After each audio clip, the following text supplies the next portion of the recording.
জিকিরেরও অনেক গুরুত্ব, অনেক মর্যাদা, অনেক ফজিলত রয়েছে। এখন দৈনন্দিন জিকিরের মর্যাদা এবং ফজিলত যদি আমরা পেতে চাই তাহলে দুইটা কাজ করতে হবে। এই দুইটা শর্ত যদি জিকিরের মধ্যে পাওয়া না যায়, আপনি সারা দিন জিকির করলেও জিকির কবুল হবে না, জিকিরের দ্বারা আপনি সওয়াব পাবেন না।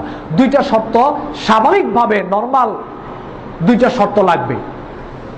একটা শর্ত হচ্ছে আপনি যেই শব্দের মাধ্যমে জিকির করবেন ওইটা নতুন কোনো শব্দ হওয়া যাবে না। যেই শব্দের মাধ্যমে, যেই বাক্যের মাধ্যমে আল্লাহর নবী এবং সাহাবায়ে কেরাম জিকির করেছেন, শুধুমাত্র ওই শব্দের মাধ্যমে, ওই বাক্যের মাধ্যমেই আপনাকে জিকির করতে হবে। কেন? যেহেতু আল্লাহ নবী বুখারী মুসলিমে বলছেন, মান আহদাসা ফি আমরিনা হাযা মা লাইসা মিনহু ফাহুয়া রাদ্দুন। কেউ যদি শরীয়তের মধ্যে এমন কোনো কিছু ঢুকায় যার নমুনা পূর্বে ছিল না, নতুন ঢুকানো হয়েছে, ওইটা কিন্তু গ্রহণযোগ্য হবে না। জিকির করতে হবে পূর্বে যেই শব্দের মাধ্যমে নবী করেছেন, সাহাবায়ে কেরাম করেছেন এবং যার কথা বলেছেন, ওইগুলোর মাধ্যমে কি করতে হবে? জিকির করতে হবে। ওই শব্দগুলো কি? কয়েকটা শব্দ বলে দেই। তিরমিজি শরীফে আছে, আল্লাহ নবী বলছেন, আফদালুজ যিকরি লা ইলাহা ইল্লাল্লাহ। সবচেয়ে উত্তম জিকির হচ্ছে আল্লাহর নিকট লা ইলাহা ইল্লাল্লাহ। এরপরে বুখারী মুসলিম শরীফে আছে, আল্লাহ নবী বলছেন, কালিমাতানে খাফিফাতানে আলাল লিসানে সাকিলাতানে ফিল মিজান হাবিবাতানে ইলার রহমান সুবহানাল্লাহি ওয়া বিহামদিহি সুবহানাল্লাহিল আযীম। রাসূল সাল্লাল্লাহু আলাইহি ওয়াসাল্লাম বলছেন, দুইটা বাক্য রয়েছে, যেই দুইটা বাক্য উচ্চারণে অনেক সহজ, যেই দুইটা বাক্য মিজানের পাল্লায় হবে অনেক ভারী, যেই দুইটা বাক্য আল্লাহর নিকট অধিক বেশি প্রিয়, ওই দুইটা বাক্য হচ্ছে সুবহানাল্লাহি ওয়া বিহামদিহি সুবহানাল্লাহিল আযীম। মুসলিম শরীফে আছে, আল্লাহ নবী বলছেন, আলহামদুলিল্লাহ তামলাউল মিজান ওয়া সুবহানাল্লাহ তামলান আও তামলা মা বাইনাস সামাওয়াতি ওয়াল আরদ। যদি কেউ আলহামদুলিল্লাহ বলে ওইটা মিজানের পাল্লাকে পরিপূর্ণ করে দেয়। যদি কেউ সুবহানাল্লাহি ওয়া বিহামদিহি সুবহানাল্লাহ যদি কেউ বলে, তাহলে আসমান এবং জমিনে যা কিছু রয়েছে সব কিছুকে পূর্ণ করে দেন কে? আল্লাহ সুবহানাহু ওয়া তাআলা। বুখারী শরীফে আরো আসছে, আল্লাহ নবী বলছেন যে লিআন আকুলা সুবহানাল্লাহ ওয়ালহামদুলিল্লাহ ওয়া লা ইলাহা ইল্লাল্লাহু আল্লাহু আকবার আহাব্বু ইলাইয়া মিম্মা তালাত আলাইহি শামসু। আল্লাহ নবী বলছেন, আসমানের নিচে জমিনের উপরে আল্লাহর নিকট সবচেয়ে প্রিয় চারটা শব্দ সুবহানাল্লাহ ওয়ালহামদুলিল্লাহ ওয়া লা ইলাহা ইল্লাল্লাহু আল্লাহু আকবার। এই শব্দগুলো জমিনের নিচে, আসমানের নিচে, জমিনের উপরে আল্লাহর নিকট সবচেয়ে বেশি প্রিয়। মান ক্বালা সুবহানাল্লাহি ওয়া বিহামদিহি ফি ইয়াউমিন মিয়াতা মাররাতিন। বুখারী শরীফের হাদিস অথবা মুসলিম শরীফের হাদিস, আল্লাহ নবী বলছেন, দৈনিক যদি 100 বার কেউ বলে সুবহানাল্লাহি ওয়া বিহামদিহি, আল্লাহ নবী বলছেন, গুফিরাত খাতায়াহু ওয়া ইন কানাত মিসলা জাবাদিল বাহরি। তার গুনাহ যদি সমুদ্রের ফেনা পরিমাণ হয় তাহলেও আল্লাহ তার গুনাহ মাফ করে দিবেন। দৈনিক যদি 100 বার কেউ বলে সুবহানাল্লাহি ওয়া বিহামদিহি। মুসলিম শরীফের হাদিস, মান সাব্বাহাল্লাহা ফি কুল্লি দুবুরি সালাতিন সালাসান ওয়া সালাসিনা ওয়া হামিদাল্লাহ সালাসান ওয়া সালাসিনা ওয়া কাব্বারাল্লাহ সালাসান ওয়া সালাসিনা। প্রত্যেকটা ফরজ সালাতের পরে যদি দৈনিক কেউ সুবহানাল্লাহ 33 বার, আলহামদুলিল্লাহ 33 বার, আল্লাহু আকবার 34 বার, এটা বলে যদি 99 বার পূর্ণ করে, ওয়া ক্বালা তামামাল মিয়াতা লা ইলাহা ইল্লাল্লাহু ওয়াহদাহু লা শারীকা লাহু লাহুল মুলকু ওয়া লাহুল হামদু ওয়া হুয়া আলা কুল্লি শাইইন কাদির। এই দোয়াটা যদি কেউ পড়ে 100 পূর্ণ করে, গুফিরাত খাতায়াহু ওয়া ইন কানাত মিসলা জাবাদিল বাহরি। আল্লাহর নবী বলছেন, সমুদ্রের ফেনা পরিমাণ গুনাহ থাকলে আল্লাহ মাফ করে দিবেন। এগুলো হলো দোয়া। তিরমিজিতে আসছে, ইবনে মাজাতে আসছে, আল্লাহ নবী বলছেন, দৈনিক যদি কেউ সকাল সন্ধ্যায় 7 বার আল্লাহুম্মা আজরিনি মিনান নার এটা বলে, আল্লাহুম্মা ইন্নী আসআলুকা জান্নাতাল ফিরদাউস যদি এইটা বলে, এক riwayate এসেছে 7 বার, আরেক riwayate এসেছে 3 বার। যদি কেউ আল্লাহকে বলে আল্লাহুম্মা আজরিনি মিনান নার, হে আল্লাহ আমি জাহান্নাম থেকে আশ্রয় চাই, জাহান্নাম নিজে আল্লাহর কাছে বলে, আল্লাহ সে আমার কাছ থেকে পানা চাচ্ছে, আপনি থেকে পানা দেন।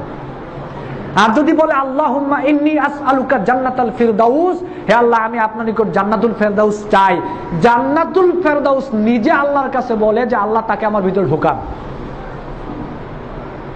এগুলো হলো সকাল সন্ধ্যার মাসনুন দোয়া, সহিহ হাদিস দ্বারা এগুলো প্রমাণিত। এজন্য সহিহ হাদিস দ্বারা যে মাসনুন জিকির, মাসনুন দোয়া প্রমাণিত, ওইগুলো যদি আপনি করেন তাহলে সওয়াব পাবেন। শর্ত হচ্ছে আরেকটা, করবেন কিভাবে? এই জিকিরগুলো আপনি করবেন কিভাবে? সূরা আরাফের 205 নং আয়াতে আল্লাহ রাব্বুল আলামিন বলছেন, ওয়াজকুর রাব্বাকা ফি নাফসিকা তাদাররুআ ওয়া খীফাতাও ওয়া দুনাল জাহরি মিনাল কাওলি বিল গুদুবি ওয়াল আসাল ওয়া লা তাকুম মিনাল গাফিলিন। আল্লাহ রাব্বুল আলামিন বলছেন, আল্লাহর জিকির করো মনে মনে, গোপনে, সংগোপনে, বিনয়ের সহিত, সকাল সন্ধ্যায়, ভয়ের সহিত, ভদ্রতার সহিত তোমরা আল্লাহ সুবহানাহু ওয়া তাআলার জিকির করো, আর তোমরা গাফেলদের অন্তর্ভুক্ত হইও না। বুখারী শরীফে আসছে, আবু মুসা আশআরী রাদিয়াল্লাহু তাআলা আনহু থেকে বর্ণিত, তিনি বলেন, কুন্না মা রাসূলিল্লাহ সাল্লাল্লাহু আলাইহি সাল্লাম ফি সাফারিন, আল্লাহর নবীর সাথে একটা সফরে ছিলাম। ফাজাআলান নাস ইয়াজহারুনা বিত-তাকবীর, জনগণ উপরে ওঠার সময় জোরে জোরে তাকবীর দিতে লাগলো। আল্লাহর নবী বলেন, ইয়া আইয়ুহান নাস ইরবাউ আলা আনফুসিকুম, তোমরা তোমাদের নিজেদের প্রতি রহম করো। ইন্নাকুম লা তাদউনা আসাম্মা ওয়ালা গায়বা, তোমরা এমন কোন রবের জিকির করছো না যেই রব তোমাদের থেকে অনুপস্থিত, যেই রব চোখে দেখেন না, কানে শোনেন না। ইন্নাকুম তাদউনা সামিআন বাসীরা ওয়া করিবান, তোমরা এমন রবকে ডাকছো, এমন রব জিকির তোমরা করছো যেই রব চোখে দেখেন, যেই রব কানে শোনেন, এবং ওই রব তোমাদের এত নিকটবর্তী। আহু আকরাবু ইলা আহাদিকুম মিন উনুকি রাহিলাতি, এই ঘাড়ের রব যেমনি ভাবে যত নিকটবর্তী, আল্লাহ রাব্বুল আলামিন তোমাদের তত নিকটবর্তী। তাহলে হৈহুল্লো করে, চিল্লাপাল্লা করে আল্লাহ রাব্বুল আলামিনের জিকির করার কোনো দরকার নাই। জিকির করতে হবে ভদ্রতার সহিত, সুন্দর করে, যেহেতু আল্লাহ নবী বলছেন, মান আমিলা আমালান লাইসা আলাইহি আমরুনা ফাহুয়া রাদ্দুন, বিশ্ববিখ্যাত হাদিস বুখারী মুসলিমের। এমন কোন আমল কবুল হবে না যেই আমলের পদ্ধতি যদি নবীর সাথে না মিলে, তাহলে কিন্তু ওই আমল কবুল হবে না। তাহলে জিকির করতে হবে সুন্দরভাবে, বিনয়ের সহিত, মনে ভয় রেখে, আল্লাহর স্মরণ রেখে, সকাল সন্ধ্যায় গোপনে আপনি আল্লাহর জিকির করবেন। কি বলছেন এটা খেয়াল করবেন। সুবহানাল্লাহ, অর্থের দিকে খেয়াল করবেন, আপনি কি বলছেন। আল্লাহু আকবার, অর্থের দিকে খেয়াল করবেন, আপনি কি বলছেন। লা ইলাহা ইল্লাল্লাহ, আপনি অর্থের দিকে খেয়াল করবেন, কি বলছেন। একদিকে বাজারে বলছেন, ভাই 1 কেজি চাউল দেন, ভাই 1 কেজি ডাউল দেন, আপনি বাজারের দোকানদারের সাথে কথাও বলছেন, আর আপনি মুখে কথা বলছেন, হাতে আপনার, এটা কি জিকির নাকি? মুখে কথা বলছেন কিন্তু হাতে, আরে মুখ দিয়ে তো বের হচ্ছে ভাই 1 কেজি চাউল দেন, মুখ দিয়ে তো বের হচ্ছে ভাই 1 কেজি ডাউল দেন, কিন্তু হাতে বুঝাচ্ছেন আপনি জিকির করছেন। এটা তো হলো না, এটা ধোঁকা দেওয়া। আল্লাহ কি বুঝে না? তোমার অন্তরে কি আছে আল্লাহ দেখছে না? মুখে কি উচ্চারণ হচ্ছে আল্লাহ দেখছে না? আর আমরাও জিকির করি সুবহানাল্লাহ সুবহানাল্লাহ সুবহানাল্লাহ। একজন সেদিন বলল যে এটা সুবহান আল্লাহ না, কি বলে? সুবহান বালা। মানে বলার সময় এমন বলে সুবহান বালা, সুবহান বালা, সুবহান রাব্বিয়াল আলা, সুবহানাল্লাহ। অর্থের দিকে আপনি একটু খেয়াল করে দেখেন, কি বলছেন আপনি। এই সব জিকির দিয়ে কোনো লাভ হবে না, কোনো কাজে আসবে না এই সব জিকির। জিকির করতে হবে অন্তর দিয়ে, মন দিয়ে, তারপরে আপনার সুন্দর বিনয়ের সহিত, ভীতি সহকারে, ভদ্রতার সহিত আপনাকে আল্লাহ সুবহানাহু ওয়া তাআলার জিকির করতে হবে। তাহলেই এই জিকিরের দ্বারা আমরা উপকৃত হতে পারবো। আল্লাহ সুবহানাহু ওয়া তাআলা আমাদের তৌফিক দান করুন, আমরা বলি আমিন।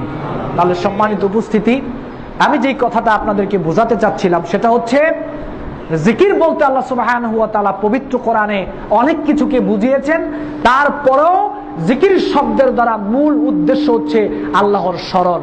আর ওই স্মরণটা হবে আল্লাহর আনুগত্য করার মাধ্যমে, আল্লাহ যা কিছু করতে বলেছেন তা করার মাধ্যমে, যা কিছু করতে নিষেধ করেছেন তা না করার মাধ্যমে।